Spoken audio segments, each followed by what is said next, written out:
मुझे जो है ना नज़रियाती इख्तिलाफ है वहाँ के मीडियाज़ हैं। लोग इतने बुरे नहीं हैं, वहाँ का मीडिया जो पोर्ट्रे करता है जो चीज़ें। अच्छा, first of all tell me what you think about India. Hate नहीं इंडिया के लिए, कोई आपको नफरत हो या कोई हेट हो?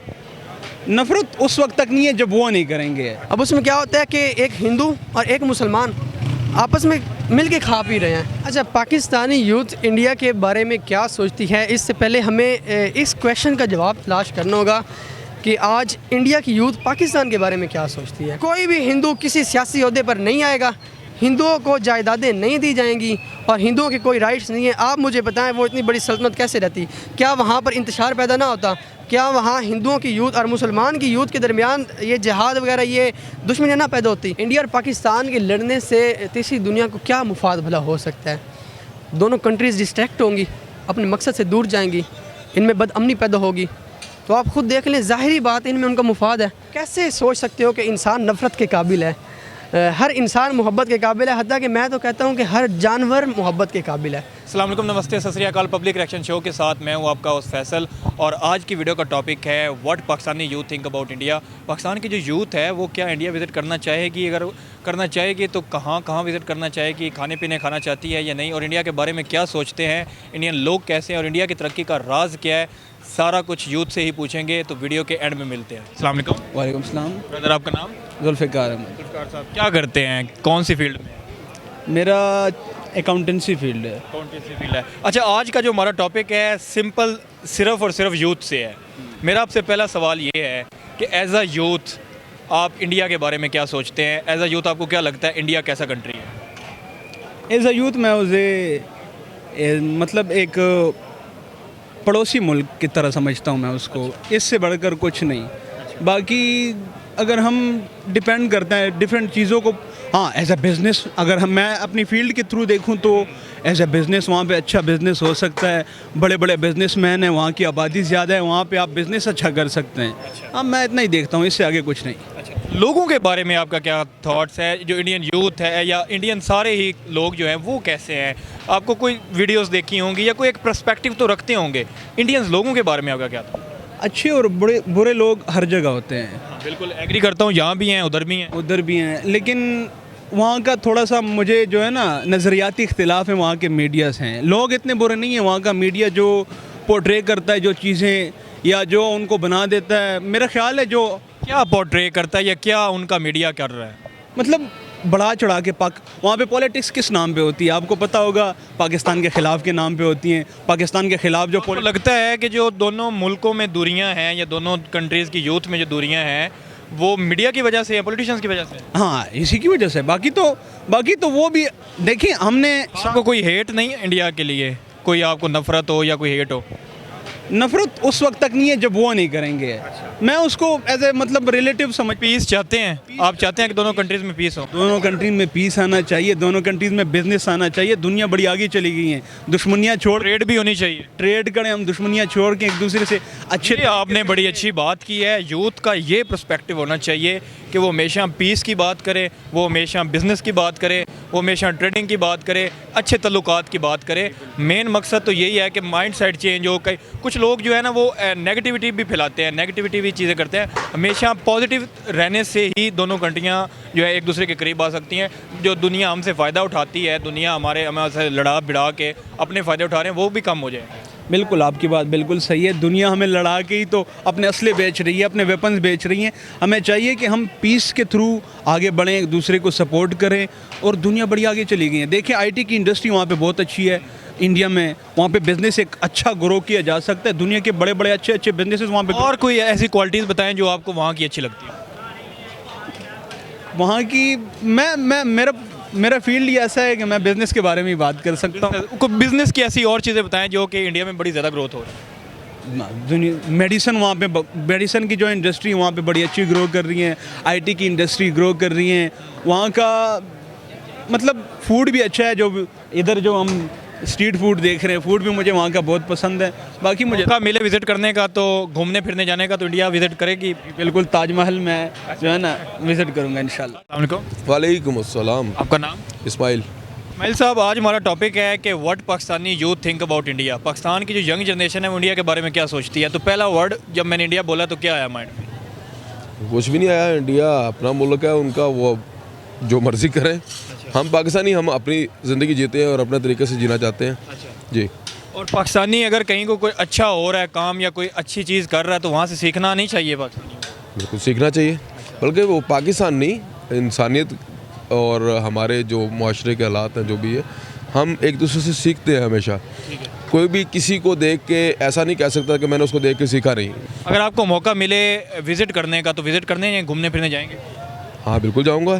फूड टेस्ट करने जाएंगे? ज़रूरी नहीं है फूड टेस्ट करें, जैसे हमारे आबा जायद वहाँ से यहाँ हिजरत करके आए हैं, तो हम बहुत सी ऐसी चीज़ें जो किस्से कहानियाँ उनसे सुने हैं, जो मामला लोकेशंस देखना चाहते हो? क्वेश्चन देखेंगे हम।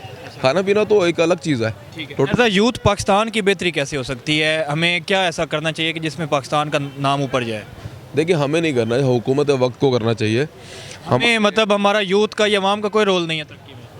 देखिए तरक्की के अंदर हम लोग जितनी कोशिश कर सकते हैं, जिस तरह आप अब तरक्की करके खड़े हुए यहाँ पे, आप भी आपने सीखा, देखा, समझा और आपने एक माइक पकड़ा और इंटरव्यू ले रहे हैं आप, ये आपकी कोशिश है ना।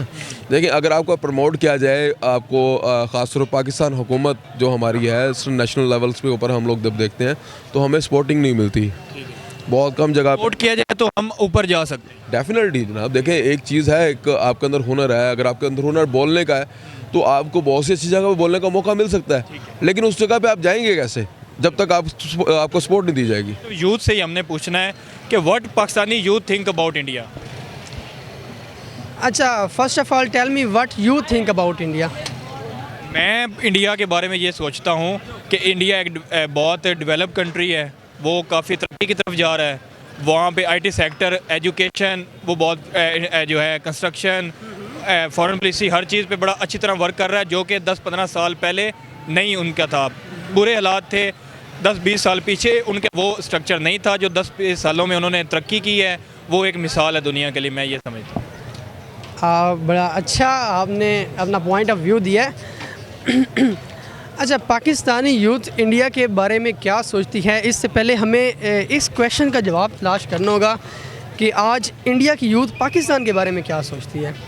वो उस पर हम डिस्कस करते हैं। मुझे आप बताएं, जब मैंने वर्ड इंडिया बोला आपके माइंड में क्या आया? मेरे माइंड में एक डेवलप्ड कंट्री आई है और जिसने आज बिज़नेस की दुनिया में अपना कदम इस तरह रखा है कि उसने दुनिया की 5वीं बड़ी इकॉनमी बन गई। बेशक इसमें रियलिटी को एक्सेप्ट करना चाहिए। एक्सेप्ट करना चाहिए। अच्छा, इसमें जो रीज़न आती है कि दोनों नेशंस की यूथ एक दूसरे के ख़िलाफ़ सोचती हैं, उनके पीछे बेसिक रीजंस क्या होती हैं, हमें उन रीजंस तक पहुंचना होता है। जो हकीकी दुनिया है हम उससे बहुत ज़्यादा दूर चले गए हैं। हमें उनके बारे में कुछ कहा जाता है, उनको हमारे बारे में कुछ कहा जाता है, हमारे दरमियान नफ़रतें पैदा की जा रही हैं। कौन कर रहा है इसमें? एक तो जो सबसे ज़्यादा रोल है वो हमारे अभी मैं उनका नाम मीडिया का, मीडिया की बात कर, एक रोल इनमें मीडिया का भी है, पॉलिटिशियंस की बात, लेकिन मैं सिर्फ मीडिया को इसमें इन्वॉल्व नहीं। पॉलिटिशियन इसमें जब भी कोई काम गलत होता है ना, तो उसमें जो रीज़न होती है, जो उसके पीछे नुमाइंदगान होते हैं, वो उस मुल्क की पॉलिटिशियंस ही होते हैं। अशराफिया पॉलिटिशियंस हो गए, वहाँ का मीडिया और वहाँ के मजहबी रहनुमा। आप इंडियंस की बात कर लें तो उनमें भी आपको कहीं नज़र नहीं आएगा कि वो हमारे मज़हब के ख़िलाफ़ नहीं है। बेशक वो सियासत में बहुत तरक्की कर चुके हैं, वो आज दुनिया की इकोनॉमी में आप जैसे कहा कि 5वें नंबर पर हैं। आई एग्री, मुझे एक्सेप्ट है, कबूल कर रहा हूँ। लेकिन मैं ये कहना चाहता हूँ कि दोनों के जो यूथ है उनमें मजहबी तफरका नहीं पैदा करना चाहिए, नहीं करना चाहिए, पीस होना चाहिए। मज़हब हर इंसान का हक है। अब हमारा मज़हब है, हमारा हक है कि हम उसको अपनी जो है तरीके के साथ प्रैक्टिस करें। किसी का भी मज़हब है, क्रिश्चियन है, हिंदू है, कोई भी है, वो अपनी प्रैक्टिस करता है। इसके ये सिर्फ मज़हब ही ऐसा है जिसकी वजह से हम एक दूसरे से थोड़ा सा जुदा है। अच्छा, मैं आपको इसमें एक ना हिस्ट्री का पॉइंट ऑफ व्यू देना चाहूँगा, मैं उसकी तरफ जाऊँगा। आप देखें कि जो हमारे मुग़लिया सल्तनत थी, तो उसमें जो औरंगज़ेब आलमगीर का दौर था, वो तारीख़ में बहुत सुनहरी दौर है। तो उसमें उन्होंने जिन अक़लियतों को और दूसरे मज़ाहिब के लोगों को हकूक़ दिए हैं। अब उसमें क्या होता है कि एक हिंदू और एक मुसलमान आपस में मिल के खा पी रहे हैं, और जो औरंगज़ेब आलमगीर के दौर में हिंदुओं के बड़े बड़े ओहदे मिले हैं, वो ना उससे पहले कहीं मौजूद थे और ना ही औरंगज़ेब आलमगीर के दौर से बाद मौजूद हैं। अब आपको इसमें नज़र आएगा कि सियासत पॉलिटिक्स इसमें कितना ज़्यादा रोल कर रही है, दो लोगों को आपस में जोड़ने के लिए और दो लोगों को आपस में जुदा करने के लिए। अभी अगर वहीं औरंगज़ेब ये करता कि नहीं भाई, कोई भी हिंदू किसी सियासी ओहदे पर नहीं आएगा, हिंदुओं को जायदादें नहीं दी जाएंगी और हिंदुओं के कोई राइट्स नहीं है, आप मुझे बताएं वो इतनी बड़ी सल्तनत कैसे रहती? क्या वहाँ पर इंतशार पैदा ना होता? क्या वहाँ हिंदुओं की यूथ और मुसलमान की यूथ के दरमियान ये जिहाद वगैरह ये दुश्मनियाँ ना पैदा होती? कैसे 1000 साल की हिस्ट्री है, हिंदू मुसलमान ईसाई सिख सारे ऐसे जुड़ के हैं, उसमें क्या बेसिक रीज़न है? उसमें वो उनके हुक्मरान हैं जिन्होंने सबको अपनी औलाद की तरह रखा है, सबको हकूक़ दिए हैं, माइनॉरिटीज़ मेजॉरिटीज़ सबको इक्वल रखा है। तो इसमें सियासत का बहुत बड़ा रोल है और हर डेवलप्ड कंट्री के पीछे सबसे बड़ा रोल सियासत का है। अच्छा, अगर आपको मौका मिले इंडिया विज़िट करने का तो विज़िट करना चाहेंगे, घूमना फिरना चाहेंगे, वहाँ का कल्चर एक्सप्लोर करना चाहेंगे? असल में तो अल्लाह की एक आयत है कुरान मजीद की, और इस ज़मीन में घूमो, इल्म दरियाफ़्त करो, ये इंसान का मकसद बता रहे हैं। जहाँ से इल्म मिले वहाँ से दरियाफ़्त करो, जहाँ से नॉलेज एजुकेशन मिले वहाँ से करो। वो हुजूर की एक हदीस है ना कि इल्म मोमिन की खोजी मिराज है, बस जहाँ से मिले हासिल कर लो। तो आप करना चाहेंगे visit? बेशक, अगर खाने पीने वहाँ के टेस्ट करना चाहेंगे? आज अगर मुझे मौका मिला, मुझे मौका दिया जाए तो मैं ज़रूर विज़िट करूँगा। यूथ आप चाहते हैं कि दोनों कंट्रीज़ में पीस हो जाए, अमन हो जाए? सर ये कौन बंदा नहीं चाहता कि दोनों कंट्रीज़ में पीस हो? हर चाहते हैं? मैं 100% चाहता हूँ कि दोनों कंट्रीज़ में पीस हो। हर जो इख्तलाफात हैं उनको टेबल टॉक के थ्रू हल कर लिया जाए। सर अब ये तीसरी दुनिया है, यहाँ पर तो एक वाहिद हल रहा है, टेबल टॉक गया है। टेबल टॉक या पीस, टेबल टॉक, अब वो लड़ने का दौर नहीं रह गया। अगर आज भी आप वही तलवारों वाला काम रखें तो ये तो बहुत बड़ी जहालत है। आप देख लें ये जो जितने बड़े आजकल इनकलाबात आ रहे हैं, आप ये यूएनओ देख लें, ये किस लिए है? टेबल टॉक के लिए। इतनी बड़ी ऑर्गेनाइजेशंस बन गई है। अभी पाकिस्तान और इंडिया के मसले टेबल टॉक के थ्रू हल हो सकते हैं, ये यूथ का बिलीव है। सर अगर करना चाहें तो हो सकते हैं। अगर चाहें तो अगर दोनों तरफ ताली दोनों हाथों से बजती है, दोनों भी चाहें ये भी चाहें। अगर सिर्फ पाकिस्तानी चाहें, पहली बात मैं ये नहीं कहूँगा कि सिर्फ पाकिस्तानी चाहते हैं। एक के चाहने से तो नहीं ना हो सकता, चाहने से दोनों तरफ से अमन का हाथ बढ़ा, दोनों तरफ से मोहब्बत का हाथ बढ़े, दोनों तरफ से पीस का हाथ बढ़े, तो फिर ये मुमकिन है कि दोनों कंट्रीज़ में आपस में पीस हो जाए। सर बड़ी अच्छी सोच है आपकी, लेकिन मैं आपको एक बात बताता चलूँ कि हमारा जो सिस्टम है ना, वो एक अंग्रेज़ कह गया था कि हम जो सिस्टम चाहते हैं वो ये है, लड़ो और नफ़रतें फैलाओ और हुक्मरानी करो।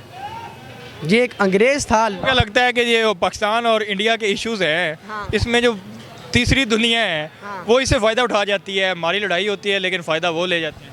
आप देख रहे हैं ये किसके सामने नहीं है। इंडिया पाकिस्तान लड़ता रहे तो फिर बाकी सारी दुनिया ठीक रहती है, खुश रहती है, क्योंकि हम भी हथियार लेंगे, वो भी हथियार लेंगे। सर असल में ना इंडिया और पाकिस्तान के लड़ने से तीसरी दुनिया को क्या मुफाद भला हो सकता है? दोनों कंट्रीज़ डिस्ट्रैक्ट होंगी, अपने मकसद से दूर जाएंगी, इनमें बदअमनी पैदा होगी। तो आप ख़ुद देख लें, ज़ाहिरी बात है इनमें उनका मुफाद है। आप मुझे देख लें, अमेरिका है, चाइना है, अगर आज आप इनकी डिमांड पर पूरी नहीं उतरते ना, फ्रेंडशिप ख़त्म, आपकी ट्रेड, आपके रिलेशंस मुक गए, ख़त्म हो जाने हैं।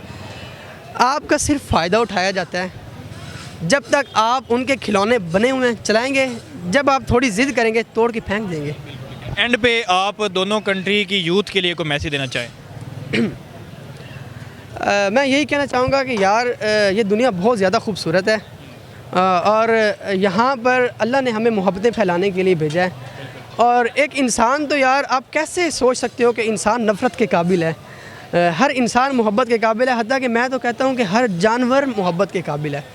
इंसान तो फिर भी मोहब्बत का महवर है। तो यार आपस में मोहब्बत से रहें, खुशियाँ बांटें और लाइफ को एंजॉय करें। बहुत शुक्रिया। Thank you.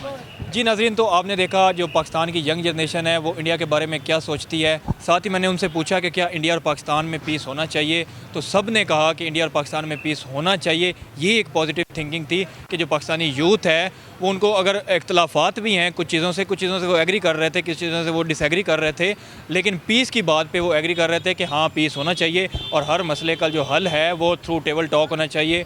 ये उनकी एक पॉजिटिव थिंक थी जो इस इंटरव्यू में मुझे देखने को मिली। इसी के साथ मुझे दें इजाज़त, मिलते हैं नेक्स्ट वीडियो में। Peace out.